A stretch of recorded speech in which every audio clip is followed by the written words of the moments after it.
Bonjour et sois le bienvenu dans les histoires audio de Mel, conteuse curieuse. N'oublie pas de t'abonner et aimer la vidéo afin de soutenir la chaîne et ne pas rater la prochaine histoire. Aujourd'hui, je te raconte le lit qui voyage. Chaque soir, quand Luna se glisse sous sa couette, elle ferme les yeux avec un sourire, car elle le sait, son lit n'est pas un simple lit, c'est un passeport pour l'aventure. Dès qu'elle s'abandonne au sommeil, son matelas frissonne légèrement et des particules dorées brillantes apparaissent et se mettent à tourbillonner de plus en plus vite. Ce soir, son lit se met à vibrer, puis s'élever lentement dans les airs. Luna ouvre les yeux et tout autour d'elle, sa chambre a disparu. Elle flotte maintenant au-dessus des toits. Son lit s'est transformé en tapis volant. Le vent caresse ses joues. Son pyjama claque légèrement dans l'air nocturne. En bas, les lumières des maisons scintillent comme des étoiles tombées du ciel. Elle attrape les extrémités du tapis et le guide au gré du vent. Elle survole une rivière argentée qui serpente dans les plaines, frôle la cime des arbres d'une immense forêt. Un hibou ulule dans l'obscurité. Et Luna frissonne d'excitation. Elle voudrait rester ici pour toujours, mais une douce torpeur la gagne, et bientôt elle s'endort profondément, bercée par les mouvements du tapis. Le matin venu, son lit a sagement repris sa place, et tout semble normal. Mais elle sent encore le vent dans ses cheveux, qui sont d'ailleurs tout ébouriffés. Était-ce un rêve? Le lendemain soir, à peine a-t-elle posé la tête sur son oreiller, son lit vibre de nouveau, dégageant des volutes de poussière dorée étincelante. Cette fois, il gronde comme animé par un moteur puissant. Il tremble sous elle. Et soudain, elle se retrouve propulsée en avant à une vitesse folle. Son lit est devenu une voiture de course, fendant la nuit comme une étoile filante. Les roues crissent sur un circuit lumineux qui tourne en tous sens. Luna agrippe le volant, riant aux éclats, tandis que l'air frais fouette son visage. Autour d'elle, des gradins remplis de vagues silhouettes l'encouragent en chœur, les bras levés. Elle dépasse des adversaires qu'elle distingue à peine et franchit la première, une ligne d'arrivée signalée par un grand panneau fait de néons colorés. Un imposant trophée apparaît soudainement devant elle, mais, apaisée par le doux ronronnement du moteur, ses paupières se ferment malgré elle. Au matin, il n'y a plus de trophée, juste son doudou sagement posé sur la table de nuit. Était-ce encore un rêve?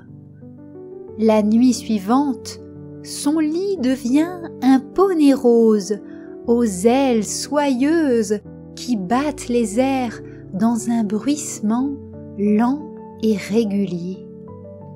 Il l'emmène galoper dans un ciel parsemé de nuages clairs et denses. Elle sent comme une odeur sucrée qui lui rappelle celle de la barbe à papa. Ses mains s'accrochent à la crinière et frôlent les plumes si douces du poney ailé.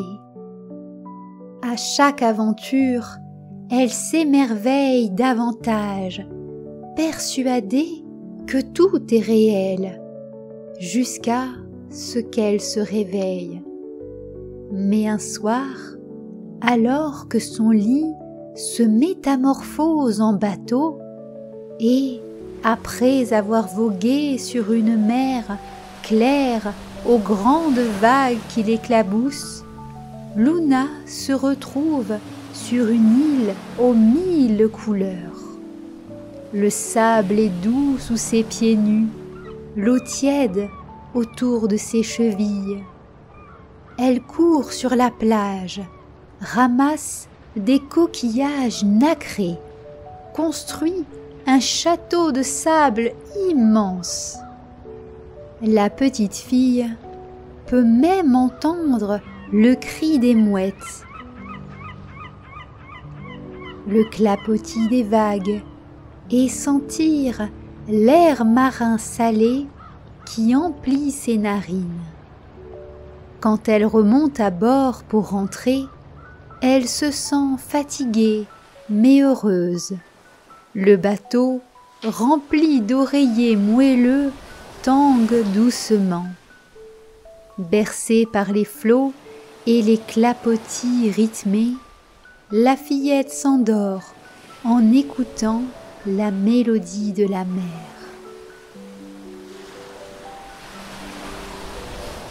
Le matin venu, elle se frotte les yeux, s'étire, prête à se lever. Mais elle sent comme un poids dans l'une de ses poches. Elle glisse la main dans celle-ci et écarquille les yeux.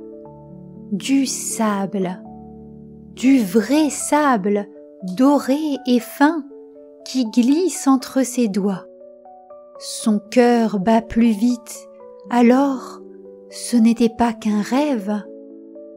Elle descend précipitamment du lit et court voir sa maman. « Maman, regarde, j'ai du sable dans ma poche !» s'écrie-t-elle en lui montrant sa main pleine de grains dorés. Sa maman sourit, amusée. « Oh, tu as certainement joué avec du sable hier, et tu en avais dans ton pyjama ?» Mais Luna sait que ce n'est pas ça. Hier, elle n'est pas allée à la plage et n'a pas joué dans le bac à sable. Elle était dans son lit, ou plutôt sur une île merveilleuse. Toute la journée, elle pense à ce sable. Et si elle pouvait vraiment voyager pendant son sommeil? Le soir venu, elle se glisse dans son lit avec encore plus d'impatience que d'habitude. « Où vas-tu m'emmener ce soir ?» murmure-t-elle à son lit, une lueur d'excitation brillant dans ses yeux. Le cadre du lit frissonne légèrement en réponse. Et bientôt, l'aventure recommence. Cette nuit-là, Luna ne se contente pas d'un simple voyage. Son lit devient un sous-marin qui s'enfonce dans les profondeurs d'un océan cristallin, glissant entre des récifs de coraux aux teintes éclatantes. Des poissons aux couleurs chatoyantes dansent autour d'elle. Une tortue majestueuse passe lentement et elle entend le chant mystérieux des baleines. Elle tend la main et touche le hublot.